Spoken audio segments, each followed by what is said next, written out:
আমাদের এই দক্ষতা.com ওয়েবসাইটটি যতগুলো সার্চ ইঞ্জিন আছে আমরা সেগুলোতে সাবমিট করে দিয়েছি, যেন আমাদের সমস্ত কন্টেন্টগুলো তারা তাদের ইন্ডেক্সে বা তাদের রেকর্ডে জমা করে রাখতে পারে। এখন এই সার্চ ইঞ্জিনগুলোর জন্য আমরা আরও বেশি সহজ করে দিব আমাদের কন্টেন্টগুলোকে খুঁজে পাওয়ার জন্য। আর সেই সহজ করার ব্যাপারটি হচ্ছে অন পেজ এসইও। আমরা যখন on page SEO set up করবো আমাদের কন্টেন্টগুলোর জন্য, তখন সার্চ ইঞ্জিনগুলোর জন্য খুব সহজ হবে আমাদের এই কন্টেন্টগুলোকে বুঝতে এবং সার্চ রেজাল্টে নিয়ে আসতে। তো আমরা একটি কন্টেন্ট পাবলিশ করেছিলাম, আমি যদি ভিউতে দেখি ওপেন করে, তাহলে 20 বেস্ট চিপ স্মার্টফোন ইন 2017। তো যদিও আমি এখানে 5টি মাত্র পাবলিশ করেছিলাম আপনাকে দেখানোর জন্য, আর বাকি 15টি সেম। তো এই এতটুকুকে আমরা কিভাবে পারফেক্টলি অপটিমাইজ করব অন পেজ এসইওর জন্য, সেটি এখন আমরা দেখব। এই কন্টেন্টটির জন্য আমরা গুগল কিওয়ার্ড প্ল্যানার দ্বারা অনেকগুলো কিওয়ার্ড খুঁজে বের করেছিলাম, যে কিওয়ার্ডগুলো হচ্ছে এই যে এই কিওয়ার্ডগুলো। তার মধ্যে এই কিওয়ার্ডটি ছিল সবচেয়ে বেস্ট, তাই এই কিওয়ার্ডটিকে টার্গেট করেই আমরা এই কন্টেন্টটা পাবলিশ করেছি। অর্থাৎ এটাই হচ্ছে আমাদের প্রাইমারি কিওয়ার্ড, আর এগুলো হচ্ছে সহযোগী কিওয়ার্ড। তো এই প্রাইমারি কিওয়ার্ড এবং এই সহযোগী কিওয়ার্ডগুলোকে নিয়ে এখন এই কন্টেন্টটিকে আমরা পুরোপুরিভাবে অন পেজ এসইওর জন্য সেট আপ করবো। তো এটি করার জন্য আমাদেরকে এখন এই পোস্টের এডিটে যেতে হবে। এডিটে গেলে এটা কোনো কারণে টেক্সট মোড শো করতেছে, আমরা এটা ভিজুয়াল করে নিলাম কারণ আমরা ভিজুয়ালি অ্যাড করব। আর টেক্সট মোডে যদি কোডিং নলেজ থাকে HTML এর টুকটাক, তাহলে এই টেক্সট মোডে লেখা যায়, কোনো সমস্যা নাই। আর ভিজুয়াল মোড হচ্ছে যারা কোডিং পারে না তারা ভিজুয়ালি দেখে দেখে কন্টেন্টগুলো অ্যাড করবে। তো যাই হোক, আমাদের মূল টার্গেটটা কি? আমাদের মূল টার্গেটটা হচ্ছে এই যে কিওয়ার্ডগুলো আমরা খুঁজে বের করেছিলাম, এই কিওয়ার্ডগুলো আমাদের এই কন্টেন্টের ভিতরে প্লেস করব, বিভিন্ন জায়গায় প্লেস করব, এমনভাবে প্লেস করব যেন খুব বেশিও না হয় আবার যেন খুব কমও না হয়। তো আমি মূলত যে ফর্মুলাটা অ্যাপ্লাই করে অনেক উপকৃত হয়েছি এবং দেখছি যে যেটা সবচেয়ে বেস্ট কাজ করে, সেটা হচ্ছে এই প্রাইমারি কিওয়ার্ডটিকে 4 থেকে ম্যাক্সিমাম 5 বার এই কন্টেন্টে আমরা ব্যবহার করব। আর এই সহযোগী যে কিওয়ার্ডগুলো আছে এগুলো আমরা 2 থেকে 3 বার করে ব্যবহার করব বিভিন্ন জায়গায়। তো সবার প্রথমে আমরা এই কিওয়ার্ডটি ব্যবহার করব। ব্যবহার করার জন্য এটা কপি করে রাখি, এটা এভাবে কপি হবে না, তো আমি Ctrl+C দিয়ে কপি করি এবং এখানে এসে যদি লক্ষ্য করেন আমি প্রথম লাইনেই এটা অ্যাড করে দিছি, চিপ স্মার্টফোনস। এই যে চিপ স্মার্টফোন, আমাদের কিওয়ার্ডটি ছিল কি চিপেস্ট স্মার্টফোন। সো এখানে আমরা চিপেস্ট স্মার্টফোনটি দিয়ে নেই, আমরা এখানে চিপেস্ট স্মার্টফোনটি দিব, চিপেস্ট স্মার্টফোনস। অর্থাৎ এই প্রথম লাইনেই প্রাইমারি কিওয়ার্ডটি দেওয়া অত্যন্ত জরুরি। আপনি যখনই কোনো কন্টেন্ট পাবলিশ করবেন তার ঠিক প্রথম লাইনেই আপনার প্রাইমারি বা যে টার্গেট কিওয়ার্ডটি আপনি খুঁজে বের করেছেন সেটা আপনি দিবেন অবশ্যই, কারণ এটা খুবই ইম্পর্টেন্ট। গুগল যখন সবার প্রথমে আপনার এই কন্টেন্টটি পড়তে আসবে বা রেকর্ড করতে আসবে, তখন সে সবার প্রথমে আপনার টাইটেলটি পড়বে, যে আপনার টাইটেলে আপনার ফোকাস কিওয়ার্ডটা দেয়া আছে কিনা বা এই যে টার্গেট কিওয়ার্ডটি সেটা দেয়া আছে কিনা। তো টাইটেলে কিন্তু আমাদের টার্গেট কিওয়ার্ডটি দেয়া নাই, এই যে আমরা এটা চেঞ্জ করে দিলাম এই চিপেস্ট। যেহেতু আমরা টাইটেলটি চেঞ্জ করে দিলাম, তাই এটাকে এখন কপি করে আমরা এই ইউআরএলটিও চেঞ্জ করে দিব। এই যে ইউআরএলটি এখানে চেঞ্জ করা হয়নি, তো এটা এডিট করে এটা ডিলিট করে দিই। ডিলিট করে এই টাইটেলটি যে কপি করলাম এটা পেস্ট করে দিয়ে আমরা ওকে দিলে এটা অটোমেটিক্যালি নিয়ে নিবে। তো আমরা 20টা কেটে দিই সবার প্রথমে। তো আমরা যখন আমাদের ওয়েবসাইটে নতুন কোনো কন্টেন্ট পাবলিশ করব, তখন সার্চ ইঞ্জিনগুলোর একটি রোবট আছে, সেই রোবটটি আমাদের ওয়েবসাইটে আসবে, সেই কন্টেন্টটাকে রিড করবে, রিড করে তাদের সার্চ ইঞ্জিন রেকর্ডে সেটা জমা করে রাখবে। তো রোবটটি যখন আসবে কন্টেন্টটি রিড করার জন্য, তখন সে সবার প্রথমে টাইটেলটি দেখবে। এই টাইটেলটি খুবই ইম্পর্টেন্ট, অর্থাৎ এই টাইটেলে আপনার যে প্রাইমারি কিওয়ার্ড সেটা বাধ্যতামূলক থাকতে হবে। পাশাপাশি এই ফোকাস কিওয়ার্ডটি বা টার্গেট কিওয়ার্ডটি এই ইউআরএলও থাকতে হবে, যেন গুগল খুব সহজেই বুঝতে পারে যে চিপেস্ট স্মার্টফোন এবং এটা চিপেস্ট স্মার্টফোন, এই কন্টেন্টটি চিপেস্ট স্মার্টফোন নিয়ে করা। তারপর গুগলের রোবট এই কন্টেন্ট পড়া শুরু করবে এবং সবার প্রথম প্যারাটি হচ্ছে খুবই ইম্পর্টেন্ট। এখানেও ঠিক এই টার্গেট কিওয়ার্ডটি প্রথম লাইনেই সেট করে দিতে হবে। এবং তারপর এখানে যদি আমরা আরও অনেক বড় করে কন্টেন্ট লিখি, যেমন এটা যদি আমি কপি করে জাস্ট এখানে পেস্ট করে করে দেই, ধরে নিলাম আমরা এতটুকু কন্টেন্ট লিখেছি, তো এখানেও আমরা দু একটি জায়গায় এই প্রাইমারি কিওয়ার্ডটি সেট করে দিব। একটা জিনিস মাথায় রাখতে হবে, খুব এক্সেসিভ কিওয়ার্ড প্লেস করা যাবে না, এতে করে ক্ষতি হয়ে যাবে। এমনভাবে প্লেস করতে হবে একজন ভিজিটর যেন বুঝতেই না পারে যে আপনি বিভিন্ন জায়গায় এই কিওয়ার্ডগুলো প্লেস করেছেন, মানে এই লেখাগুলোর সাথে এই কিওয়ার্ডগুলোর সাথে যেন ম্যাচিং থাকে। তো আচ্ছা, এগুলো রিমুভ করে দেই এবং আমাদের এই ফোকাস কিওয়ার্ডটি আমরা বিভিন্ন জায়গায় প্লেস করি। এই যে চিপেস্ট স্মার্টফোন, নট ফোনস, শুধুমাত্র এতটুকু। তো এখন এখানে গিয়ে আমরা এই যে এখানে দিলাম, so let's go ahead and check out there না দিয়ে আমরা দেখুন এখানে কিভাবে আমি একটু টেকনিক্যালি ইউজ করতেছি। So let's go ahead and check out this cheapest smartphones, এই লাইনটি দিয়ে দিলাম এবং এই লাইনটি কিন্তু পরে কেউ বুঝতে পারবে না যে এখানে আসলে কিওয়ার্ড আমরা প্লেস করেছি, জাস্ট সেন্টেন্সটার সাথে এটা মিল আছে। ঠিক এইভাবেই আপনি বিভিন্ন কিওয়ার্ডগুলো প্লেস করবেন, অর্থাৎ ঠিক এইভাবেই আমরা বিভিন্ন কিওয়ার্ডগুলো প্লেস করব, শুধুমাত্র এইটাই না, এই এগুলো পাশাপাশি এগুলো আমরা প্লেস করব। তো প্লেস করার জন্য এটা তো অলরেডি কয়েকবার আমরা প্লেস করে ফেলেছি। তো এটাই যেহেতু প্রাইমারি কিওয়ার্ড, এটাকে আগে আমরা ঠিকমতো প্লেস করে নিই। কপি, এবং এখানে এই যে ইমেজটি আছে এই ইমেজটির উপরে ক্লিক করলে এই যে এডিট অপশন আসবে, এডিটে ক্লিক করলে আমি দেখব যে এই ইমেজটির যে অল্টার টেক্সট আছে, এই যে অল্টারনেটিভ টেক্সট, এই টেক্সটে এই প্রাইমারি কিওয়ার্ডটি সেট করে দিব। যেহেতু এখানে 20 চিপেস্ট স্মার্টফোন ফিচার করা হয়েছে, তার মানে এখানে 20টা পোস্ট আছে। তো 20টার প্রত্যেকটা ইমেজেই আমরা সেম কিওয়ার্ড ব্যবহার করব না, এক একটা ইমেজে ঘুরিয়ে ফিরিয়ে এই সবগুলো ব্যবহার করব। ওকে, তো এটাতে আমরা এটা ব্যবহার করলাম, এবং এখানে আমরা আরও একটি ব্যবহার করতে পারি। সেটা হচ্ছে এখান থেকে যে কোনো একটা আমরা ব্যবহার করে দিলাম, কপি করে নিলাম, Ctrl+C, এবং এটাকে এডিট করে এই যে এখানে কিন্তু আমরা ইউজ করেছিলাম। তো ঠিক এইভাবে আমরা প্রত্যেকটি ইমেজকে আপডেট করে দিব এই অল্টার ট্যাগগুলো দিয়ে। গুগলের রোবট এই ইমেজটা পড়তে পারে না, এটার ভিতরে কি আছে, কিন্তু এটার অল্টার টেক্সটটা সে পড়তে পারে। এই অল্টার টেক্সটটা পড়ে সে বুঝতে পারে এটা কি রিলেটেড ইমেজ, অর্থাৎ আপনার কন্টেন্ট, ইমেজ সব কিছু আপনার টার্গেট কিওয়ার্ড দিয়ে সেট আপ করা আছে, যার জন্য গুগলের জন্য এটা খুব সহজ হবে এই পোস্টটিকে বুঝে তাদের রেকর্ডে নিয়ে নিতে, এবং যখনই গুগলে কেউ এই কিওয়ার্ডগুলো দিয়ে সার্চ করবে আপনার কন্টেন্টগুলো উপরে চলে আসবে, যেহেতু আমরা এই পুরো পেজটাকে অপটিমাইজ করে ফেলতেছি। ওকে, তারপর আরও একটি যে ব্যাপার আছে সেটি হচ্ছে এই যে আমরা যে টাইটেল ব্যবহার করেছি, আমরা এই টাইটেলেও ফোকাস কিওয়ার্ডটি ব্যবহার করব। সো এটা আমি কপি করে নিচ্ছি, কপি করে এখানে আমি প্লেস করে দিচ্ছি। তো এটা বোল্ড হয়ে গেছে, এটাতে সিলেক্ট করে দিলাম, এটাকে এভাবে সিলেক্ট করে এই যে বোল্ডটা উঠিয়ে দিলাম, তাহলে এটা বোল্ড চলে গেল। এখানে জাস্ট একটা হাইপেন দিয়ে দিই এবং এটা টাইটেলে দিয়ে সেট করে ফেললাম। এটা হচ্ছে সাবটাইটেল, আমাদের মেইন টাইটেলে কিন্তু কিওয়ার্ডটি দেয়াই আছে, তারপরেও আমরা সাবটাইটেলে এটা এভাবে সেট করে দিলাম একটা, যেন গুগলের জন্য এটা খুবই সহজ হয়। গুগলের রোবটটা আসার সাথে সাথেই সে বুঝতে পারবে এটা চিপেস্ট স্মার্টফোন নিয়ে অপটিমাইজ করা। একইভাবে এই যে এই টেক্সটগুলোর মধ্যে, এই রিভিউগুলোর মধ্যে আমরা বিভিন্ন ধরনের কিওয়ার্ড প্লেস করে দিতে পারি।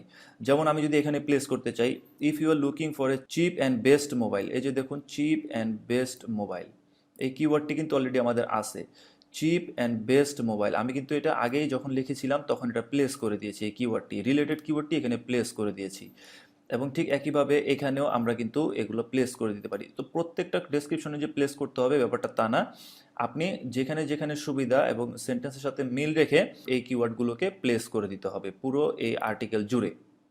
আবারও বলতেছি, এই প্রাইমারি কিওয়ার্ডটি 4 থেকে 5 বারের বেশি আপনি ব্যবহার করবেন না, 4 বার ব্যবহার করলে এনাফ, এর বেশি আর ব্যবহার করা যাবে না। আর এই সহযোগী কিওয়ার্ডগুলো 2 বার 3 বার বা 1 বার আপনি ব্যবহার করেন, তাতে কোনো সমস্যা নেই, বাট এগুলো ব্যবহার করেন যেন গুগলে যদি কোনো কারণে এই কিওয়ার্ডটির জন্য আমাদের এই কন্টেন্টটি র্যাঙ্কিংয়ে নাও আসে, এই সহযোগী কিওয়ার্ডগুলোর জন্য যেন চলে আসে। তারপরেও কিন্তু প্রচুর সেল হবে, এই কিওয়ার্ডগুলোতেও কিন্তু অনেক সার্চ আছে, 1000 থেকে 10,000 সার্চ, আবার 10,000 থেকে 1,00,000 সার্চ, তার ভিতর থেকে অনেক ভিজিটরই আপনার ওয়েবসাইটে আসবে এবং সেখান থেকে আপনার প্রচুর সেল জেনারেট হবে, যেটা আমি পার্সোনালি দেখেছি।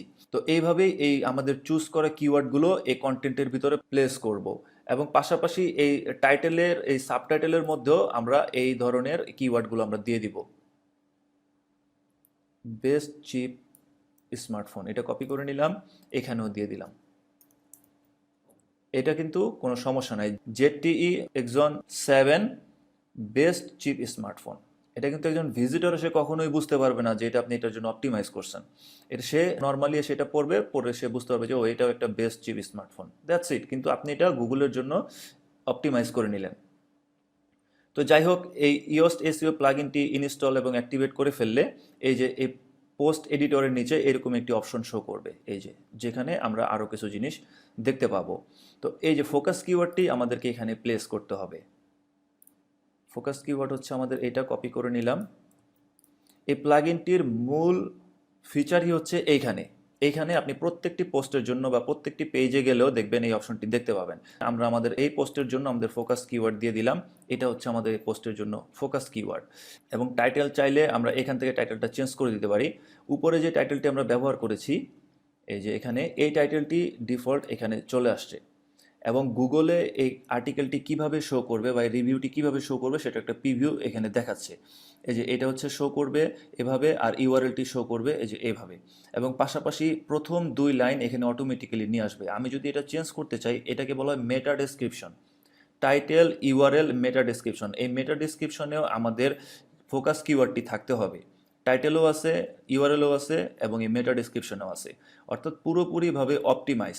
তো এই মেটা ডেসক্রিপশনটা অটোমেটিক্যালি প্রথম 2 লাইন থেকে নিয়ে নেয়, এই যে এখান থেকে নিয়ে নেয়। তো আমরা যদি কোনো কারণে এটা কপি করে নিই, কোনো কারণে যদি এটা চেঞ্জ করতে চাই এখানে, তাহলে আমরা এই যে মেটা ডেসক্রিপশন নামে এখানে গিয়ে পেস্ট করলে এটা কিন্তু আমাদের চলে আসবে। তো আমরা চাচ্ছি যে একটা ডিফারেন্ট কিছু দিতে এখানে। তো দেখুন এখানে যদি আমরা ডিফারেন্ট কিছু দেই, you will find some cool cheapest smartphone in this article for 2017. Choose one if you are looking for a smartphone in affordable price. দেখুন আমরা কিন্তু এটা চেঞ্জ হয়ে গেছে। যদি এখানে মেনশন না করি তাহলে অটোমেটিক্যালি উপর থেকে 2 লাইন নিয়ে নেবে। তো অনেক সময় দেখা যাবে উপরের ওই 2 লাইনের সাথে এটা ম্যাচিং হচ্ছে না, তখন আপনি এখানে এসে এডিট করে দিবেন। আর টাইটেলটাও যদি কোনো কারণে এডিট করতে চান, আপনি সার্চ ইঞ্জিনে একটু ডিফারেন্ট দেখাতে চান, তাহলে এখান থেকে যদি আমরা যেটা দিব সেটা এখানে শো করবে। তো এটা আমরা দিব না, আমাদের ডিফল্টটাই থাকবে, টাইটেলটা উপরেরটাই থাকবে। আর আমরা এই মেটা ডেসক্রিপশনটা চেঞ্জ করে দিব। এবং একটা জিনিস লক্ষ্য রাখবো যে মেটা ডেসক্রিপশনেও যেন আমাদের টার্গেট কিওয়ার্ডটি থাকে, যেটা আমাদের হচ্ছে চিপেস্ট স্মার্টফোন। তো এটা আমাদের সেটআপ হয়ে গেছে। এখন আমরা এখানে এটা আপডেট করব। আপডেট করলে এখানে আমাকে এসইও স্কোরটা দেখাবে যে এই পোস্টের জন্য এসইও স্কোর কি। তো আমাকে এই ইয়োস্ট এসইও প্লাগইন বলে দিচ্ছে যে এটা রিডেবিলিটি গুড, অর্থাৎ এটা পড়ার জন্য খুব সহজ। আমরা যে কন্টেন্টটা লিখেছি এটা একজন ভিজিটর খুব সহজেই পড়তে পারবে, গুড পজিশনে আছে। আর এসইও গুড পজিশনে আছে, অর্থাৎ আমরা ভালোভাবে এই কিওয়ার্ডগুলো প্লেস করেছি এবং সহযোগী কিওয়ার্ডগুলো প্লেস করেছি। পাশাপাশি আমরা পোস্টের মধ্যে যে সাবটাইটেল আছে সাবটাইটেলও কিওয়ার্ডটি প্লেস করেছি, ইমেজের অল্টার ট্যাগেও এগুলো প্লেস করেছি, যার জন্য আমাদেরকে বলতেছে গুড। আর যদি আপনার এটা ভালো না হয় তাহলে এখানে রেড চিহ্ন দেখাবে, বলবে ব্যাড, নিড ইমপ্রুভমেন্ট। তো এখানে আমরা কিছু রিপোর্ট পাবো, এই যে এখানে দেখাচ্ছে যে এই পেজে আরও কিছু কিছু যদি পরিবর্তন আনি তাহলে আরও বেটার হবে। যেমন প্রথমটা বলতেছে you are linking to another page with the focus keyword rank for considering that if you truly want this page to rank. তো এখানে আমাদেরকে অ্যানালাইসিস করার জন্য এই পেজটি আরও ভালোভাবে অপটিমাইজ করার জন্য কিছু অপশন আমাদেরকে বলে দিচ্ছে যে এগুলো আমাদের পারফেক্ট, ঠিক আছে। আমরা আমাদের পেজে একটি নো ফলো লিঙ্ক আছে, আমাদের মেটা ডিসক্রিপশনে আমাদের ফোকাস কিওয়ার্ড আছে, আমাদের মেটা ডিসক্রিপশনের যে লেন্থ আছে যতটুকু, এই যে এতটুকু, এটা পারফেক্ট লেন্থ। এবং বলতেছে the focus keyword appears only in one sub headings, অর্থাৎ আমরা সাব হেডিংসে ইউজ করছি এবং এটা দারুণ। Try to use it in at least one more sub heading, এবং আমাদেরকে বলতেছে আরও একটি সাব হেডিংয়ে পারলে তুমি এটা ব্যবহার করো, তাহলে এটা তোমার জন্য আরও বেটার হবে। তো আমরা চাইলে আরও একটি সাব হেডিংয়ে ব্যবহার করতে পারি, বাট না করলেও চলবে, আমাদেরকে গ্রিন লাইন দিয়ে দিছে। এবং বলতেছে যে মিনিমাম একটা পোস্টের জন্য রিকমেন্ডেড ওয়ার্ড হচ্ছে 300 ওয়ার্ড। তো আমাদের এখানে 300 ওয়ার্ডের বেশি আছে, 350 ওয়ার্ড। তো আপনি যখন লিখবেন দেখা যাবে যে 1000, 2000, 3000 ওয়ার্ডও হয়ে যাবে এক সময়, আপনি কন্টেন্ট পাবলিশ করতে করতে, যখন আপনি আস্তে আস্তে এক্সপিরিয়েন্সড হবেন। কিন্তু এখানে কিছু রেড চিহ্ন দিয়ে বলে দেওয়া আছে যে আমরা যেন এগুলো ঠিক করে নিই, তাহলে এই পেজটি আরও ভালোভাবে অপটিমাইজ হয়ে যাবে। তো এই প্লাগইনটার সুবিধা হচ্ছে এটাই, এটা আপনাকে সমস্ত সাজেশনগুলো এখানে দিয়ে দিবে। আপনি সবার প্রথমে যখন কন্টেন্টটি পাবলিশ করতেছেন তখন এগুলোর দিকে তাকানোরই প্রয়োজন নেই। আপনি আপনার মতো করে সুন্দরভাবে কন্টেন্টগুলো পাবলিশ করে লিখে লিখে যখন সম্পূর্ণ কমপ্লিট হয়ে যাবে তখন সেটাকে আপনি এই কিওয়ার্ডগুলোকে প্লেস করতে থাকবেন, বিভিন্ন জায়গায় খুব সুন্দরভাবে প্লেস করবেন, যেন খুব বেশিও না হয় আবার খুব কম না হয়। এবং সবার শেষে পোস্টটি আপডেট দিলে এখানে দেখাবে যে কোন কোন জিনিসগুলো আরও একটু ইমপ্রুভ করতে হবে। তো এখানে বলতেছে the focus keyword doesn't appear in first paragraph, অর্থাৎ আমাদের ফার্স্ট প্যারাগ্রাফে এটি নাই, আমাদের ফার্স্ট প্যারাগ্রাফে থাকলে আরও সুবিধা। অর্থাৎ এই প্লাগইনটি বলতেছে এই চিপেস্ট স্মার্টফোনটি যদি আমরা একেবারে শুরুর দিকে দিই তাহলে এটা আরও বেস্ট হয়। তো এটা যে দিতেই হবে এমন কোনো কথা নেই, আমরা ফার্স্ট লাইনে দিছি। একেবারে শুরুর দিকে সবসময় ম্যাচিং নাও হতে পারে আমাদের আর্টিকেল অনুযায়ী, তো আমরা এটা এইভাবেই রাখলাম, ওটার আর গুরুত্ব দিলাম না। তারপর no internal links appear to this page, অর্থাৎ আমরা যখন এটি কন্টেন্ট পাবলিশ করব আমরা অন্যান্য আর্টিকেলগুলোকেও এখানে লিঙ্ক আপ করে দিব। যেমন অল পোস্টে যাচ্ছি, গেলে যেমন এই যে এই পোস্টটা ধরে নিলাম, এটা আরেকটি পোস্ট, এটার ভিউতে গেলে আমরা এই লিঙ্কটি কপি করে নিলাম। কপি করে নিয়ে এখন এই পোস্টের মধ্যে আমরা এখানে লিঙ্ক আপ করে দিলাম যে ইচ ফোন, এই ফোনের এই ওয়ার্ডটির ভিতরে আমরা লিঙ্ক আপ করে দিলাম আমাদের প্রিভিয়াস পোস্টগুলো। তাহলে সার্চ ইঞ্জিনের যে রোবট আছে সে এই পোস্টটি রিড করতে এসে এই পোস্টটিকেও, এই যে লিঙ্কটা আমরা করে দিলাম এই লিঙ্কটাকেও সে ভিজিট করবে এবং এটাকেও সে আবার ইন্ডেক্স করবে। একবার ইন্ডেক্স করলেও অনেক সময় দেখা যায় সব ইউআরএলগুলো ইন্ডেক্স হয় না, এটা গুগলের উপরে ডিপেন্ড করবে বা সার্চ ইঞ্জিনগুলোর উপরে ডিপেন্ড করবে সে কতটুকু ইন্ডেক্স করবে। তো এই লিঙ্ক আপ করে দেওয়ার সুবিধা হচ্ছে যে কোনো ইউআরএল যদি লিঙ্ক আপ না হয়ে থাকে সেগুলো আপনি লিঙ্ক আপ করে দিলে গুগল বট এই পেজটি ভিজিট করতে এসে এই লিঙ্কগুলো ভিজিট করে ফেলবে এবং এটাও ইন্ডেক্স হয়ে যাবে। এটা হচ্ছে সুবিধা, প্লাস এটা এসইওর জন্য বেস্ট। আপনার যে পুরাতন আর্টিকেলগুলো আছে বা পুরাতন রিভিউগুলো আছে, অন্যান্য পোস্টগুলো আছে, সেগুলো আপনার নতুন নতুন পোস্টগুলোর মধ্যে এভাবে লিঙ্ক আপ করে দিতে হবে। আমরা চাইলে এখানেও লিঙ্ক আপ করে দিতে পারি। এই যেটা সিলেক্ট করে এই যে লিঙ্ক, ইনসার্ট লিঙ্ক ক্লিক করে এই যে আমরা এখানে পেস্ট করে দিয়ে দিলে লিঙ্ক আপ হয়ে গেল, দ্যাটস ইট। তারপরে এটা যদি আমরা আপডেট দেই তাহলে আমাদেরকে ওই নিচে দেখাবে, আমরা যদি নিচে যাই তাহলে আমাদেরকে দেখাবে যে হ্যাঁ আমরা লিঙ্ক আপ করে ফেলেছি, আমরা লিঙ্ক আপ করে ফেলেছি, তাই ওইটা কিন্তু আর নাই, ওইটা চলে গেছে। আর বলতেছে দ্য কিওয়ার্ড ডেন্সিটি, মানে আমাদের কিওয়ার্ডের ঘনত্ব 0.3%, হুইচ ইজ টু লো, মানে আমরা খুবই অল্প ব্যবহার করেছি আমাদের টার্গেট কিওয়ার্ডটি। আমাদের টার্গেট কিওয়ার্ডটি আরও 1-2 বার ব্যবহার করা উচিত। তো আমি মূলত বিভিন্নভাবে টেস্ট করে দেখেছি যে কোনটা আসলে ইফেক্টিভ হয়। আমি দেখেছি যে আপনি 2-3 হাজার ওয়ার্ডের যদি রিভিউ লেখেন তাহলে সেখানেও ম্যাক্সিমাম এই কিওয়ার্ডটি 4 থেকে 5 বার ব্যবহার করাটাই সবচেয়ে বুদ্ধিমানের কাজ। এর বেশি ব্যবহার করলে গুগল আপনাকে পেনাল্টি দিয়ে দিতে পারে। খুব বেশি ব্যবহার করলে কি হবে, গুগলের বোর্ড যখন আসবে সে দেখবে আপনি এই কিওয়ার্ডটি খুব বেশি ব্যবহার করেছেন, আপনার এই রিভিউটিকে তারা ব্ল্যাক লিস্টে ফেলে দিবে। ব্ল্যাক লিস্টে মানে এটা সার্চ ইঞ্জিনেই আসবে না, তার পুরো পরিশ্রমটা আপনার লস। সো আপনি সেটা কখনোই চাবেন না, আমিও সেটা চাই না। তো আমি এটার জন্য বিভিন্নভাবে এক্সপেরিমেন্ট করে দেখেছি, 4 থেকে ম্যাক্সিমাম 5 বারই সবচেয়ে বেস্ট। আর বাকি এগুলো 1 বার 2 বার বা 3 বার যতটুকু পারেন এটা প্লেস করে দিবেন। অবশ্যই এই ফোকাস কিওয়ার্ডের থেকে কম পরিমাণ প্লেস করতে হবে এই কিওয়ার্ডগুলো। এটা যদি আপনি 4 বার করেন তাহলে এগুলো 1 বার, বা আর এগুলো মনে করেন 1 বার 2 বার করে করবেন, কিন্তু এগুলো 5 6 বা 7 বার করা যাবে না। সবচেয়ে বেশি করব আমরা এটা, ম্যাক্সিমাম 4 থেকে 5 বার, আর এগুলো 1 থেকে 2 বার সহযোগী কিওয়ার্ডগুলো। তো এইভাবে আমরা এই যে এখানে আরও যে জিনিসগুলো আছে, তো এটা প্রায় সময় আপনাকে দেখাবে যে এটা লো আছে, এটা কোনো সমস্যা নাই, এটা আপনি এড়িয়ে যান। দ্য স্লাগ ফর, এটাও এখানে বলতেছে স্লাগ, স্লাগ মানে ইউআরএল। আমাদের এখানে ইউআরএল বলতে বোঝাচ্ছে এই যে ইউআরএল, এই যে ইন, এটা একটা স্টপ ওয়ার্ড। তো আমাদেরকে বলতেছে এটা রিমুভ করে দিতে। তো আমরা যদি এটা রিমুভ করে দিই তাতে কোনো সমস্যা নেই, আমরা এটা রিমুভ করে দিলাম, 2007 দিলাম এবং আপডেট দিলাম। ফর, ইন, এই ওয়ার্ডগুলো স্টপ ওয়ার্ড, এগুলো এসইওর জন্য কোনোভাবে হোক এটা একটা ব্যাড ইম্প্যাক্ট ফেলে, যার জন্য এই প্লাগইনটি এটার একটা নোটিফিকেশন দিয়ে দেয়। এখন কিন্তু আর ওটা নাই, চলে গেছে স্লাগের অপশনটি, দেখেন একটা একটা করে কমে যাচ্ছে। আপনি একটা একটা করে ফিক্স করবেন, একটা একটা করে এখান থেকে চলে যাবে। The SEO title is too short, use the space to add keyword variations to or create compiling call to action copy. তো যাই হোক, এটা বলতেছে আমাদের টাইটেলটা খুব শর্ট হয়ে গেছে, বাট এটা কিন্তু খুব মেজর কিছু নয়, যে কালারটা ডিফারেন্ট, মেজর হচ্ছে রেডগুলো। তো টাইটেলটা খুব শর্ট, আমাদের টাইটেলটা পারফেক্ট আছে, আমরা টাইটেলটাকে আর কিছুই করব না, একেবারে পারফেক্ট আছে। সো এটা নিয়ে আর আমরা কিছু করব না। এই সবগুলোই যে ব্লু হতে হবে এমন কোনো কথা নেই, এর ভিতরে ম্যাক্সিমামগুলো ব্লু। যেমন ইমেজের অল্টার টেক্সট আপনি দিচ্ছেন কিনা, আপনার কিওয়ার্ড কোয়ান্টিটি কত ওয়ার্ডের, ফোকাস কিওয়ার্ড আপনার ইউআরএল এ শো করতেছে কিনা, আপনি এই কিওয়ার্ডটি এর আগে ব্যবহার করেছেন কিনা, অন্য কোনো আর্টিকেলের জন্য বা অন্য কোনো পোস্টের জন্য আপনি যদি সেম কিওয়ার্ডটি ব্যবহার করে থাকেন তাহলে এটা আপনাকে এখানে দেখিয়ে দিবে যে তুমি অলরেডি এই কিওয়ার্ডটি নিয়ে কাজ করে ফেলেছো। এখন আপনি যদি আবারও আরেকটি কাজ করেন এই সেম কিওয়ার্ডের জন্য তাহলে এটা ডুপ্লিকেট হয়ে গেল। সো এটা দ্বারা এটা করা যাবে না। একটা টপিক্সের উপর আপনি একটা পোস্টই পাবলিশ করবেন, এটা যেন আপনার মনে থাকে, এই বিষয়টাতে আপনাকে সবসময় লক্ষ্য রাখতে হবে। এখানে খুব ভালোভাবেই সবকিছু সেট আপ করে ফেলেছি। তো যাই হোক, আমরা এই পোস্টটি আমাদের টার্গেট কিওয়ার্ডের জন্য পুরোপুরিভাবে on page SEO set up করে ফেলেছি। তো আমরা এই পুরো ব্যাপারটি আরও একবার দেখি আমরা আসলে কি করলাম। আমরা যে টার্গেট কিওয়ার্ডটি চুজ করেছিলাম সেই টার্গেট কিওয়ার্ডটি আমরা অবশ্যই টাইটেলে ব্যবহার করব, অবশ্যই ইউআরএল এ ব্যবহার করব এবং অবশ্যই প্রথম লাইনে ব্যবহার করব। এবং তার পাশাপাশি এই মাঝখানে যে কন্টেন্টগুলো আছে এগুলোর মাঝে মাঝেও আমরা দিয়ে দিব ম্যাক্সিমাম 4 থেকে 5 বার, এর বেশি না। আর অন্যান্য সহযোগী কিওয়ার্ডগুলো বাকিগুলোর মধ্যে দিয়ে দিব একবার বা দুইবার করে। আর এই ফোকাস কিওয়ার্ড সহ অন্যান্য যে সহযোগী কিওয়ার্ডগুলো আছে এই সবগুলো আমরা ইমেজের অল্টার ট্যাগে দিয়ে দিব। এখানে এডিট থেকে গেলে এখানে অল্টার ট্যাগে আমরা দিয়ে দিব যেন ইমেজগুলো গুগল রিড করতে পারে।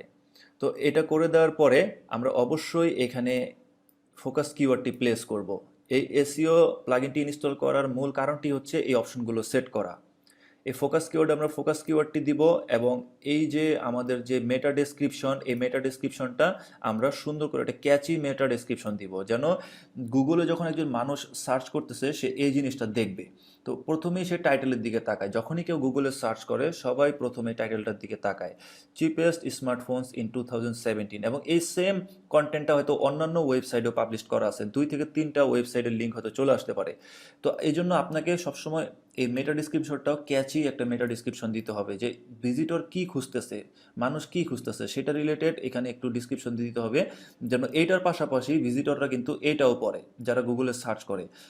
আমরা দেখেন কি লিখছি, you will find some cool cheapest smartphone in this article for 2017।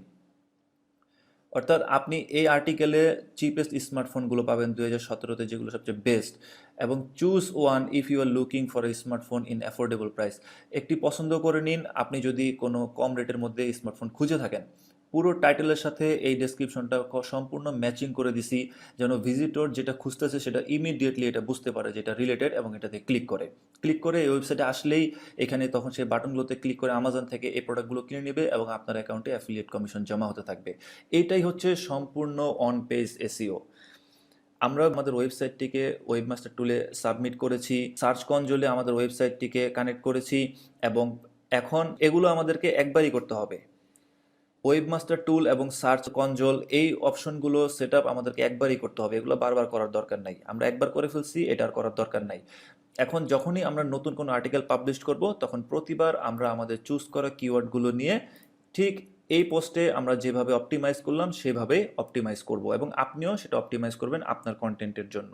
তো যখনই এটা করা হয়ে গেছে তখন গুগলের রোবট আমাদের ওয়েবসাইটে আসবে, এসে তারা খুব সহজেই বুঝতে পারবে এটা চিপেস্ট স্মার্টফোন রিলেটেড কন্টেন্ট। তো এই কিওয়ার্ডটি দিয়ে গুগলে যখন কোনো মানুষ সার্চ করবে তখন অন্যান্য ওয়েবসাইটের পাশাপাশি আমাদের যে এই পোস্টটি আছে, এই কন্টেন্টটি আছে, গুগল সেটিও এই সার্চ রেজাল্টে নিয়ে আসবে। এই যে সার্চ রেজাল্টে নিয়ে আসবে, এখন যেমন এদেরটা আসতেছে তখন আপনারটিও এই সার্চ রেজাল্টে চলে আসবে। তো এই হচ্ছে মূলত অন পেজ এসইও। এর বাইরে আসলে আর অন পেজ এসইও বলতে কিছু নেই। এটাই হচ্ছে একটি ওয়েবসাইটকে পুরোপুরিভাবে অন পেজের জন্য অপটিমাইজ করে দেয়া। আপনার কন্টেন্টে কিওয়ার্ডগুলো প্লেস করা, ইমেজের অল্টার টেক্সট সেট করা এবং ফোকাস কিওয়ার্ডটা সেট করা এই প্লাগইনের মাধ্যমে, মেটা ডেসক্রিপশনটাকেও এখানে সেট করে দেওয়া সুন্দরভাবে, এবং এটা চেক করে নেওয়া যে সব কিছু ঠিক আছে কিনা। ম্যাক্সিমাম থেকে ম্যাক্সিমাম যতটুকু সম্ভব আপনার পক্ষে এটা আপনি করে নেবেন। তো সবগুলোই যে ব্লু হতে হবে এমন কোনো কথা নেই, যেটা আমি আগেও বলেছি, তবে ম্যাক্সিমাম থেকে ম্যাক্সিমাম চেষ্টা করবেন এই জন্য ব্লু হয়ে যায়। তাহলে আপনাকে এখানে একটা স্কোর দেখাবে, রিডেবিলিটি গুড, এসইও গুড, তার মানে আমাদের এটা ওকে, কোনো সমস্যা নেই, on page SEO complete. Next সেকশনে আমরা শিখব অফ পেজ এসইও কি জিনিস এবং এটা কিভাবে করতে হয়।